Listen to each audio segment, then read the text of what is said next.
Sais-tu qu'il existe des endroits dans le monde où la foudre est quasiment omniprésente? Des coups qui peuvent aller jusqu'à 28 par minute. Imagine un peu la scène. Bref, dans les 5 minutes qui suivent, nous allons découvrir ensemble le mystère de ce phénomène beau et terrifiant en même temps. N'hésitez pas à vous abonner et à activer ce bouton de notification si c'est votre première fois sur Andemap. Commençons.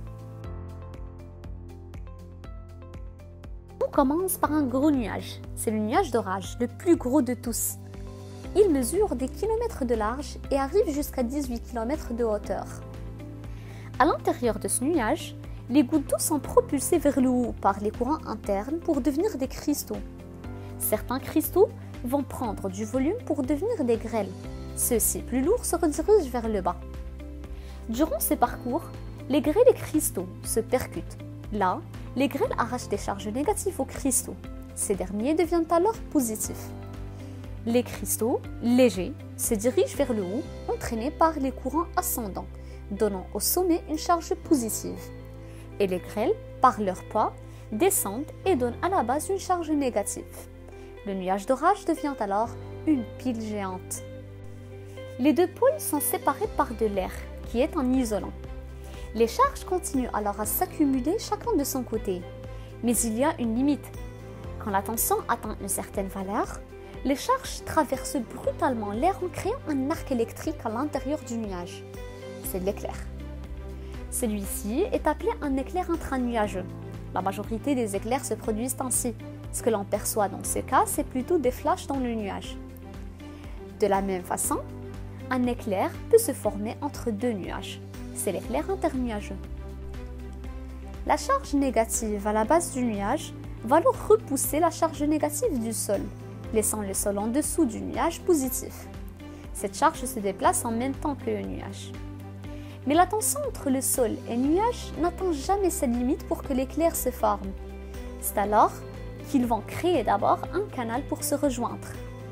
De petites décharges vont se produire à la base du nuage vers le bas à moins de 100 mètres, où elles arrachent des particules à l'air pour que l'air devienne conducteur. Cette action va se répéter et le canal va se prolonger vers le sol. En même temps, des canaux courts vont se développer à partir du sol sur une dizaine de mètres. Un canal qui descend rejoindra alors un qui remonte pour qu'il y ait qu'un seul canal reliant le nuage et le sol. C'est ainsi que toutes les charges électriques du sol emprunteront ce canal pour rejoindre le nuage en créant un éclair gigantesque qui va de bas en haut à environ 100 000 km à l'heure. Cet éclair est très chaud, il fait presque 27 000 degrés, voire 5 fois plus chaud que la surface du soleil. Et c'est cette chaleur qui causera le coup de tonnerre que l'on entend. Comment? Alors au passage de l'éclair qui ne dépasse pas 3 cm de largeur, les particules de l'air sont réchauffées. Ils sont alors tout excités et se mettent soudainement à vibrer et à se dilater très rapidement en repoussant très fort l'air qui les entoure, ce qui produit le son de choc à quelques mètres de l'éclair. C'est le tonnerre. Celui-ci est appelé un éclair négatif et c'est le plus courant des éclairs.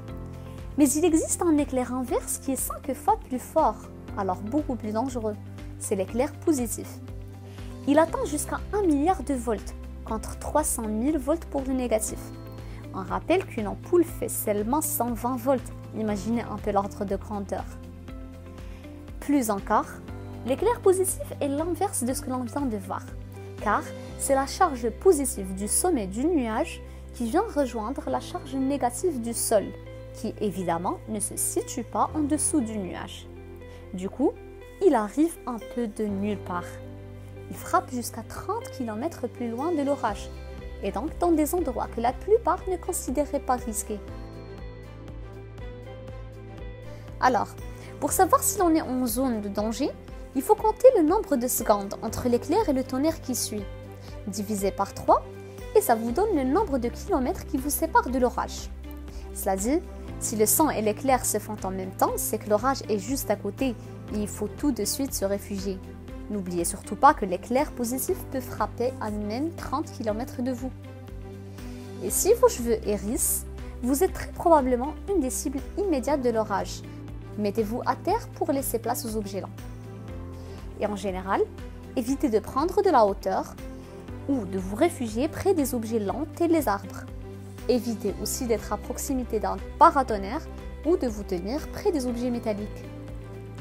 Le monde connaît chaque seconde environ 44 coups de foudre et les chances pour que vous en soyez frappé sont généralement minimes.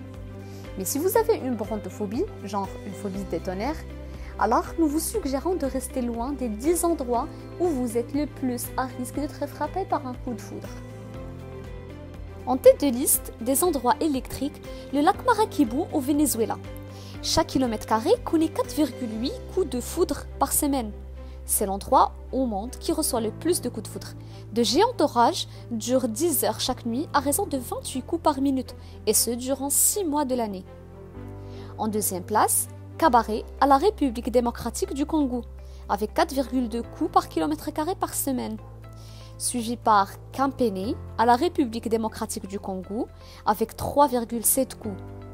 Carcès en Colombie, avec 3,6 coups par kilomètre carré par semaine. Saké à la République démocratique du Congo avec 3 coups. Dagar au Pakistan avec 3 coups. El Tara en Colombie avec 2,9 coups par kilomètre carré par semaine. Ngouti au Cameroun avec 2,7 coups. Butembo à la République démocratique du Congo avec 2,7 coups. Et finalement, Bouende à la République démocratique du Congo avec 2,6 coups par kilomètre carré par semaine. Là, c'était tout pour cette vidéo. J'espère que vous avez retenu pas mal d'informations. Si vous avez apprécié le contenu, n'hésitez pas à vous abonner. Rendez-vous la semaine prochaine pour une nouvelle vidéo.